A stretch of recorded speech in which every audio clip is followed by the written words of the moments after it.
अरे शेर शिवा का छवा म्हणजे संभाजी राजा आहे. अरे औषधांचा संस्कार म्हणजे संभाजी राजा आहे. शहाजी राजांचं स्वप्न म्हणजे संभाजी राजा आहे. अरे शिवाजी राजांचा पराक्रम म्हणजे संभाजी राजा आहे. अरे सा म्हणजे संकटाशी, भ म्हणजे भारतीयांनी आणि जी म्हणजे जिद्दीने कसं लढावं याचं नाव म्हणजे संभाजी राजा आहे. अरे तो संभाजी राजा, अरे शिवाजी राजा म्हणजे तळपती तलवार आहे, तर संभाजी राजा म्हणजे त्या तळपत्या तलवारीची धार आहे.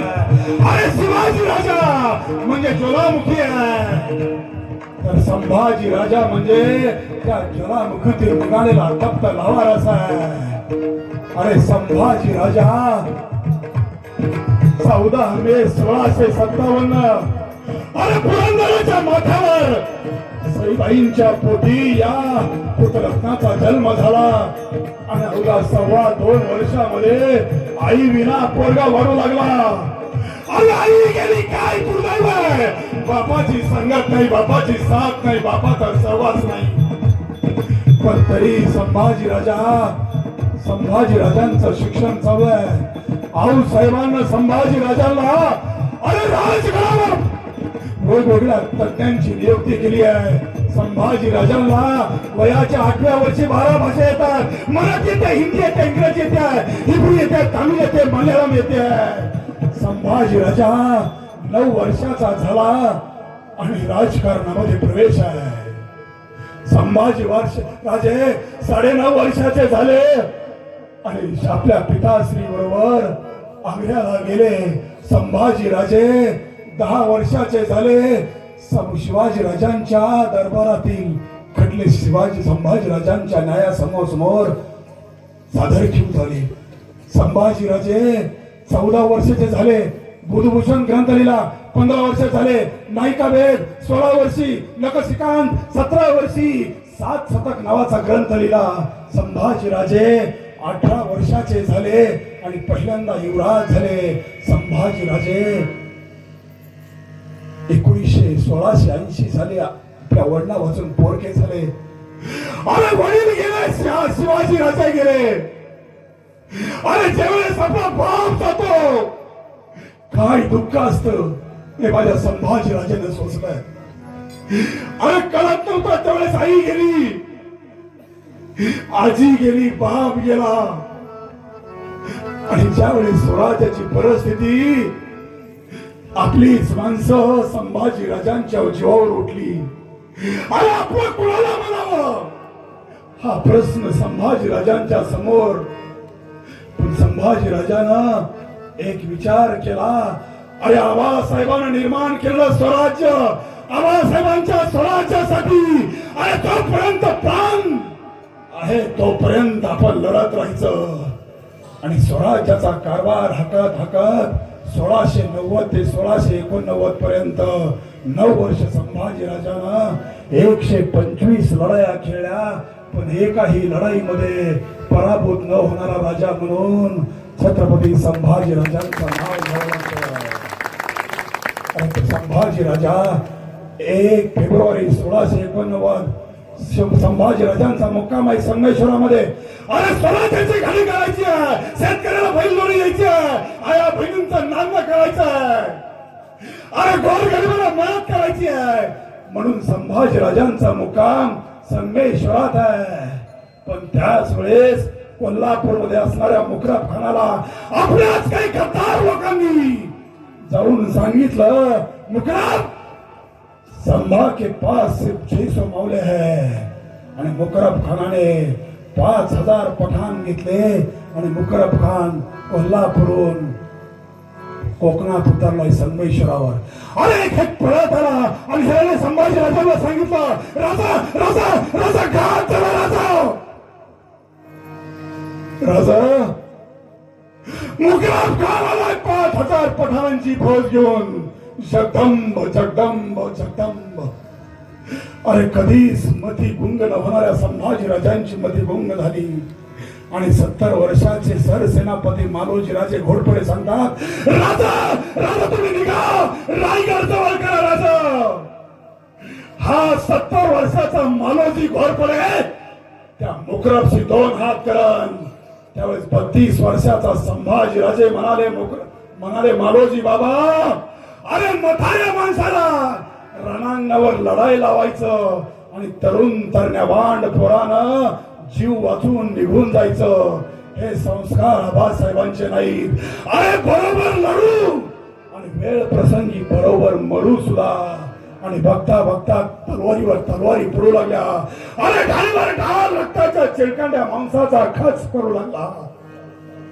आमच्या 600 मावळ्यांनी 1,500-2 हजार पठाण कापून काढले, पण त्याच वेळेस घात झाला. अरे ताज्या दमाची 1,000 पठाणांची फौज त्या मुकरब खानानं बोलून घेतली आणि त्या 1,000 पठाणांना माझ्या संभाजी राजांना वेळा मारला. अरे तलवारीवर तलवारी पडू लागल्या, ढालीवर ढाल पडू लागली आणि घात झाला घात. माझ्या संभाजी राजांना सकळदंड करून टाकून जखडबंद करण्यात आला. अरे स्वराज्याचा छत्रपती युवराज संभाजी राजांना कैद करण्यात आली. अरे पायात सकळदंड, कमरेला सकळदंड, हातात सकळदंड. संभाजी राजांना मुकरब खानानं उंटाला पाठीमाग बांधला. तो वार होता गुरुवार 1 फेब्रुवारी 1689 आणि संभाजी राजांना मुकरब खानानं त्या संगमेश्वरावरून कोल्हापूर मार्गे अकलूजच्या दिशेनं चालवलंय. अरे कोणी यावं आणि संभाजी राजांवर वार करावा. आणि अकलूजच्या दिशेनं ज्यावेळेस निरोप गेला, कारण अकलूज मध्ये त्यावेळेस औरंगजेबाचा मुक्काम होता, पण औरंगजेबाला कळालं आपण जर या अकलूजच्या किल्ल्यात राहिलो ते मराठे आपली कबर खोदतील, म्हणून औरंगजेबाने त्याचा मुक्काम हलवला आणि आपल्या अहिल्यानगर मधील श्रीगोंदा तालुक्यातील बहादूरगडावर तो आला. आणि संभाजी राजांना 1 फेब्रुवारी पासून 12 फेब्रुवारी पर्यंत संभाजी राजांचा प्रवास चालू आहे. प्रवास फक्त रात्रीचा आहे. अरे दिवसा कुठंतरी झाडाच्या आड संभाजी राजांना आणि कवी कलशांना लपून ठेवलं जात होतं. अरे रात्र झाली की संभाजी राजांना त्या औरंगजेबाच्या दिशेनं घेऊन जात होत. आणि 12 फेब्रुवारी 1689 संभाजी राजांना बहादूरगडावर आणलंय. अरे काही केलं तुला. अरे हवा नाही, पाणी नाही, उजे नाही, अन्न नाही, पण त्या संभाजी राजांना काही खरं करून 12 फेब्रुवारी ते इतिहासकार सांगतात 28 फेब्रुवारी पर्यंत संभाजी राजांना अन्न नाही, पाणी नाही. संभाजी राजांना त्या बहादूरगडावर कैद करून ठेवलंय. आणि 1 मार्च 1689 रोजी संभाजी राजांना दरबारात पेश केलाय. औरंगजेब दरबारात आहे आणि संभाजी राजांना दरबारात आणलं. आणि संभाजी राजानं त्या औरंगजेबाकडे पाहिलं. अरे काही केला संभाजी राजा त्या औरंगजेबाकडे बघतोय. औरंगजेबाच्या नजरेत नजर घालून बघतोय. आणि औरंगजेब कळाला मुकरब, इस संभा की आंखें हमें बहुत तरसाती है, निकाल दो इसकी आंखें. 4 इसम धावले, दोघांनी हात धरले, दोघांनी पाय धरले.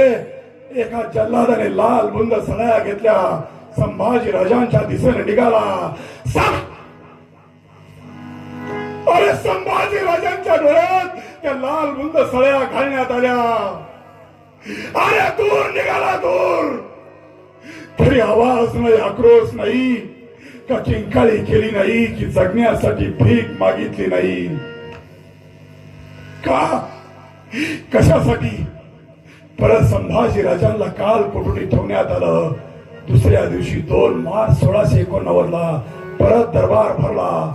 अरे डोळे निघलेला संभाजी राजा त्या दरबारात आला, पण तरी सीना ताणके हा शेर शिवाचा छवा उभा होता.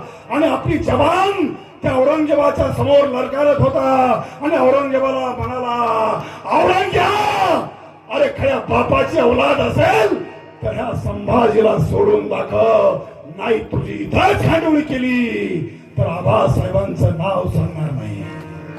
अरे संभाजी राजांचं बोलणं ऐकलं आणि तो औरंगजेब म्हणतो मुकरब इसकी जबान बहुत बोलती है, निकाल दो इसकी जबान.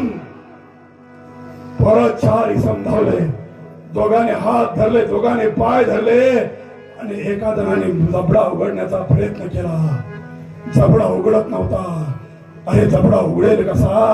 वाघाच्या जबड्यात घालून हात मोजती तात ही मर्द मराठ्याची जात म्हणणारा छावा होता. जबडा उघडत नव्हता. पण त्या जल्लादानं नाक दाबलं, श्वास कोंडला आणि श्वास कोंडला म्हणून ओठ हल्ले. सब पोलिसीनी सांडसी हात घालली आणि सांडसीने जीभ बाहेर काढली. कट्यारीचा वार केला. अरे ती जीभ खाली वळवत पडली होती.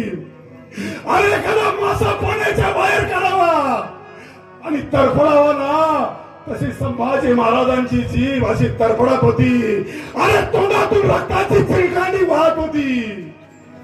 आजपर्यंत आऊसाहेब, आबासाहेब म्हणणारी जीभ आज वळवळ करत होती. तरी आवाज नाही, आक्रोश नाही, किंकाळी नाही, की जगण्यासाठी भीक मागितली नाही. परत संभाजी राजांना काल कोठडी ठेवण्यात आलं आणि 3 मार्च 1689 परत संभाजी राजांना दरबारात आणण्यात आलं. अरे परत 4 इसम धावले. दोघांनी हाताला वाघ नख घातली. एका जणाने संभाजी राजा पूर्ण सोडून काढला आणि एका जणाने पाठीमागून सोडून काढला. अरे डाळिंब सोडावं ना, तसा माझा संभाजी राजा सोडून काढला. मक्याचं कणीस सोडावं, तसं माझा संभाजी राजांचं शरीर सोलण्यात आलं आणि सोललेल्या अंगावर अरे मसाल्याचं पाणी टाकलं, मिठाचं पाणी टाकलं. अरे आग झाली. का कशासाठी सहन केलं माझ्या संभाजी राजानं? कारण संभाजी राजांना माहित होतं आबासाहेबांना निर्माण केलेलं स्वराज्य जर टिकवायचं असेल तर आता जगण्याची नाही, बलिदानाची गरज आहे. आणि पहिलं बलिदान हा छत्रपती संभाजी राजा देणार. पहिलं बलिदान हा छत्रपती संभाजी राजा देणार. अरे जा त्या इंद्रायणीला विचारा.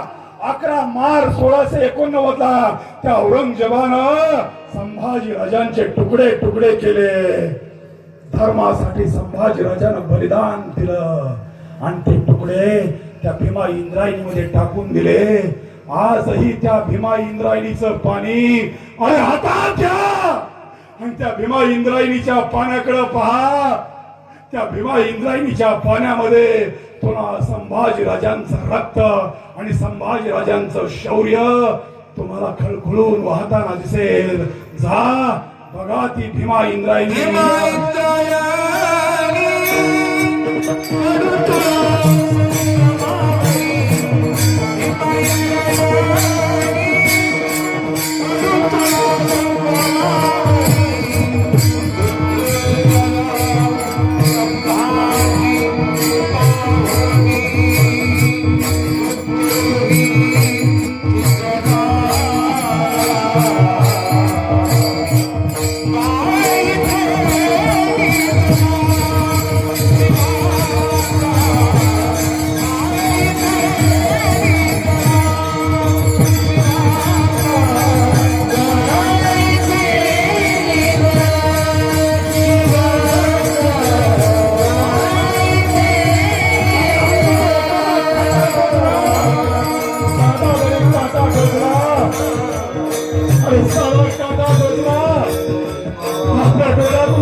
आपल्या डोळ्यातून आसरू वाहतात.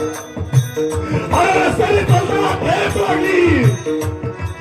अरे जीव तरमळ बरे. तर माझ्या संभाजी राजानं या धर्मासाठी, स्वराज्यासाठी आणि आबासाहेबांसाठी बलिदान दिलं. देश धर्म पे मिटने वाला शेर शिवा का छावा था, महापराक्रमी परम प्रतापी एक ही शंभू राजा था, एक ही शंभू राजा था, एक ही शंभू राजा था. ज्ञानेश्वर